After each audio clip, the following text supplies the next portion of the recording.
ಮತ್ತೊಂದು ತಾವು ಗಮನಿಸಬೇಕು, ಲೋಕಸಭಾ ಚುನಾವಣೆ ಬರ್ತದೆ.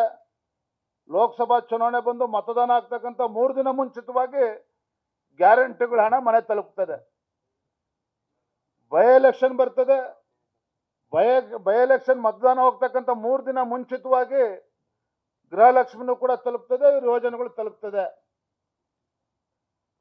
ಈಗಾಗಲೇ 5-6 ತಿಂಗಳಿಂದ ಪೆಂಡಿಂಗ್ ಇದೆ. ಮತ್ತೆ ಮುಂದೆ ಜಿಲ್ಲಾ ಪಂಚಾಯತಿ ತಾಲೂಕ್ ಪಂಚಾಯತ್ ಚುನಾವಣೆ ಯಾವಾಗ ಘೋಷಣೆ ಆಗುತ್ತೆ, ಆ ಜಿಲ್ಲಾ ಪಂಚಾಯತಿ ತಾಲೂಕ್ ಪಂಚಾಯತಿ 2 ದಿನ 3 ದಿನ ಚುನಾವಣೆ ಆಗ್ತಿದ್ದ ಮುಂಚಿತವಾಗಿ ನಮ್ಮ ಯೋಜನೆಗಳು ತಲುಪ್ತದೆ. ಅರ್ಥ, ಈ ರಾಜ್ಯದ ಜನರನ್ನ ಏನು ಭಿಕ್ಷುಕರು ಅಂತ ಅನ್ಕೊಂಡಿದ್ದೀರಾ ನೀವು? ಈ ರಾಜ್ಯದ ಬಡವರು ರೈತರು ಭಿಕ್ಷುಕರು ಅಂತೇಳಿ ಅನ್ಕೊಂಡಿದ್ದೀರಾ ನೀವು?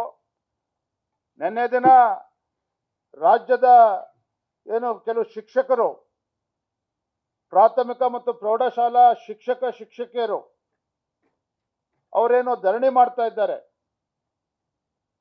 ಏನು 10,000 ರೂಪಾಯಿ ಗೌರವಧನವನ್ನು ಕೊಡ್ತಾ ಇದ್ದಾರೆ, ಹೆಚ್ಚಿಸಬೇಕು, 30,000 ರೂಪಾಯಿ ಕೊಡಬೇಕು. ಮತ್ತೆ ಅವ್ರು ಈ ಥರ ಅನೇಕ ಬೇಡಿಕೆ ಇಟ್ಕೊಂಡು ಹೋರಾಟ ಮಾಡ್ತಾ ಇದ್ದಾರೆ. ಅವಳೊಬ್ರು ಹೆಣ್ಮಕ್ಳು ಮಾತನಾಡ್ತಾ ಇದ್ರು, ಯಾವನೇ ಬೇಕಾಗಿತ್ತು ನಿಮ್ ಗ್ಯಾರಂಟಿ? ನಾನು ಹೇಳ್ತಲ್ಲ, ಹೆಣ್ಮಕ್ಳು ಮಾತಾಡಿರ್ತಕ್ಕಂಥದ್ದು. ಆ ವಿಡಿಯೋ ತರಿಸ್ಕೊಳ್ಳಿ ನೀವು. ಇವತ್ತು ನಮಗೆ ಗೌರವಯುತವಾಗಿ ನಮಗೆ ಗೌರವಧನ ಸಿಗ್ತಾ ಇಲ್ಲ. ಕಳೆದ 6-8 ಒಂದು ವರ್ಷದಿಂದ ಅವ್ರಿಗೆ ಮಾಸಿಕ ಗೌರವಧನ ಅವ್ರಿಗೆ ಕೊಟ್ಟಿಲ್ಲ. ಈ ರೀತಿ ಎಲ್ಲಾ ಕ್ಷೇತ್ರದಲ್ಲೂ ಕೂಡ ಇದೇ ಪರಿಸ್ಥಿತಿ ನಿರ್ಮಾಣ ಆಗಿರ್ತಕ್ಕಂಥದ್ದು.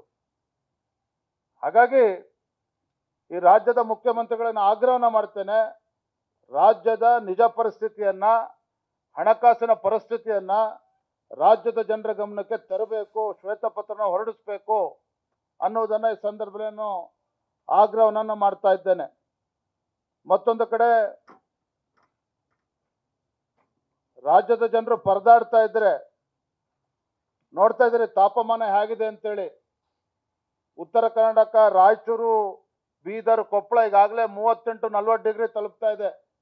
ಇನ್ನು ಕೂಡ ನಾವು ಫೆಬ್ರವರಿಗೆ, ಈಗಿನ ಮಾರ್ಚ್ಗೆ ಹೋಗ್ತಾ ಇದ್ದೇವೆ. ಫೆಬ್ರವರಿ ಮಾರ್ಚ್ನಲ್ಲಿ ಪರಿಸ್ಥಿತಿ ನಿರ್ಮಾಣ ಆದರೆ ಮುಂದಿನ ಏಪ್ರಿಲ್ ಮತ್ತು ಮೇನಲ್ಲಿ ರಾಜ್ಯದ ಪರಿಸ್ಥಿತಿ ಏನಾಗ್ತದೆ ಅಂತೇಳಿ ಒಂದು ಕ್ಷಣ ಯೋಚನೆ ಮಾಡಬೇಕು ಮಾನ್ಯ ಮುಖ್ಯಮಂತ್ರಿಗಳು. ಅರ್ಥಾತ್ ಭೀಕರ ಬರಗಾಲದ ಸೂಚನೆಗಳು ಈಗಾಗಲೇ ಕಾಣ್ತಾ ಇದೆ.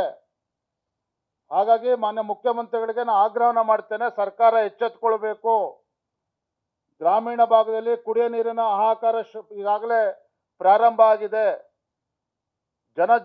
ಜಾನುವಾರುಗಳಿಗೆ ಕುಡಿಯೋ ನೀರಿನ ಸಮಸ್ಯೆ ಉಂಟಾಗ್ತಾ ಇದೆ.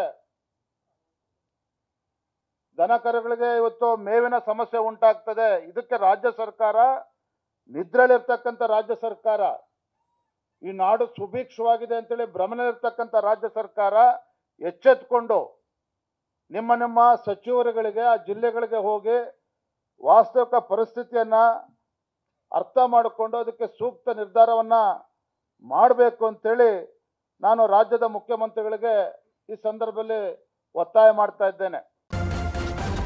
ನ್ಯೂಸ್ ಫಸ್ಟ್, ನಿರ್ಭೀತಿಯಿಂದ ನಿಮ್ಮ ಪರವಾಗಿ.